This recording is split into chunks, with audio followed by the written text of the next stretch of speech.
My name is Maya. I'm 36. And at my brother's engagement party, I realized that some people don't just bury their secrets, they build monuments on top of them. It was a humid Saturday in July. The kind of heat that makes your skin crawl and your patience thin. My brother, Ethan, was celebrating his engagement to Clara, a woman whose smile was as bright and artificial as the diamonds on her finger. The venue was a rooftop garden overlooking the city, filled with 300 guests in designer linen and the clinking of crystal flutes. My mother, Evelyn, stood at the center of it all, her pearls gleaming, her voice a soft, practiced melody of maternal pride. She looked at me, her only daughter, and said the line she'd been sharpening for years. The guests laughed. My father nodded. And then Leo, my 10-year-old son, the boy they called the difficult one because he didn't know how to pretend, stood up and asked the one question that turned the champagne to vinegar. The rooftop went so silent I could hear the city traffic 3 stories below. But what happened on that roof didn't start with a question. It started 6 months ago with a single, misplaced envelope in a stack of mail I was never supposed to see. Welcome back to Calm Drama Stories, where the quietest voices often carry the heaviest truths, and where the family portrait is never as perfect as the frame suggests. If you've ever been the black sheep while the golden child hid the real rot behind a white picket fence, you're in the right place. Drop a comment, tell me where you're listening from, and make sure to subscribe. 7 years ago, my life was a different kind of quiet. I was a researcher for a historical society, a woman who lived in archives and dusty ledgers. My husband, David, was a man of few words and even fewer commitments. One Tuesday, he went out for milk and never came back. No note, no explanation, just an empty space in the bed and a bank account that had been drained to the last cent. Leo was 3. He spent a month asking why Daddy was taking so long at the store. I spent that month learning that dignity is just another word for surviving while your heart is being shredded. I didn't go to my family for help. To my mother, I was the daughter who couldn't hold a home. To my brother, I was the cautionary tale that made his own success look even brighter. I worked 3 jobs. I finished my doctorate while Leo slept in a playpen in the corner of the university library. By 32, I was the head of the city's historical archives. By 36, I owned a small, sun-drenched condo and a son who could recite the history of every bridge in the state. None of that mattered to the Alistairs. In their eyes, I was still the woman who had failed at the only thing that counted: appearances. My mother called every Sunday. The calls were never about me. They were a weekly bulletin on Ethan's triumphs. Ethan's new partner at the law firm. Ethan's luxury penthouse. Ethan's perfect match, Clara. If I mentioned Leo won the state math decathlon, my mother would say, "That's nice, dear," and immediately pivot back to the main event. Ethan is buying a house in the Heights, Maya. He's really found his footing. The subtext was a scream. Ethan did it right. You did it wrong. I let them do it. Year after year, I sat at their tables and ate their food and let their judgments wash over me like gray rain. I told myself it didn't matter. But it did.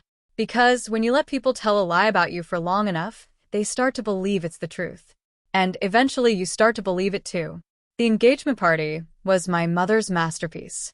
She'd been planning it since the moment Clara said yes. I was tasked with the unimportant details, the seating cards, the floral arrangements, the things that kept me busy and out of the way. "Make sure you dress Leo in something sensible, Maya," she'd said on the phone. "We don't want any outbursts." Leo isn't prone to outbursts. He's prone to observations. He sees the world in patterns, in facts, in things that either fit or they don't. And for the last 6 months, Ethan's life hadn't been fitting.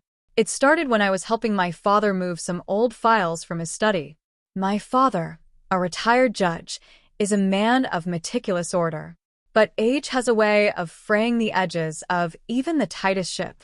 An envelope had fallen behind his desk, a thick, cream-colored envelope addressed to Ethan, but sent to our parents' house. It was from a private clinic in Switzerland. I shouldn't have opened it. But I'm a researcher. I'm trained to look at the things people try to hide. Inside was a bill, paid in full, for long-term residential care for a patient named Sarah Alistair. I froze. We didn't have a Sarah in the family. My father was an only child. My mother's sisters were all accounted for. I put the envelope back, but the name stayed in my head like a splinter. Sarah Alistair. Over the next few months, I did what I do best. I looked for the paper trail. I didn't use my office resources. I used my own time, my own late nights. I found Sarah. She wasn't a distant relative. She was Ethan's first wife. The one our family never spoke about. The one they told everyone had died in a car accident 10 years ago. But Sarah wasn't dead. She was in a high-end facility in the Alps, her care funded by a trust my father had set up, and her existence scrubbed from the family history like a stain on a white rug. Ethan wasn't a bachelor finding his first love with Clara. He was a man who had abandoned a woman when she became inconvenient, when a mental health crisis threatened the Alistair image. I sat with that truth for weeks. I watched Ethan toast to his new beginning with Clara. I watched my mother gush over Clara's impeccable background. And I looked at Leo, who was sitting in the corner of my mother's living room, drawing a map of the city's underground tunnels. He looked up at me and said, "Mom, why does Uncle Ethan have 2 different signatures on his checkbook?" Leo had seen Ethan signing some papers earlier. He notices the patterns. "It's just business, Leo," I'd said, my voice shaking. But it wasn't business. It was a double life. The rooftop party was the breaking point. My mother stood up to give a toast. She spoke about Ethan's integrity. She spoke about how he was the anchor of the family. And then she turned to me. "And of course, we're so glad Maya could join us. It's a shame she couldn't find the same stability, but we love her anyway." The guests chuckled. It was a gentle jab, the kind that leaves a bruise you can't show anyone. Ethan smiled. Clara beamed. And then Leo stood up.